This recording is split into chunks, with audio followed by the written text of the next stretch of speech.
મટી ગયો. કેવું લાગ્યું? ખારું ખારું કે કડવું? ખારું ખારું ભાઈ હે આપી કરાળ માતાનો જે બરાબર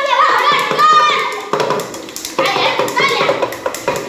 આ ભોગી પૈસા હા એમ એટલે આપણા ગામ લઈને વિચાર થઈ ગઈ ને આપણે લડાઈ ગઈ જાસુ આજે તો આપણા ગામ લોકો તો ઠગાવીને જ જવું છે. આજે તો 10 લાખ પર 10 કરોડ લઈને જવું છે. આખા ગામ લોકોને ઠગાવીને જ જવું છે. હમણાં ઘરે નથી જવું.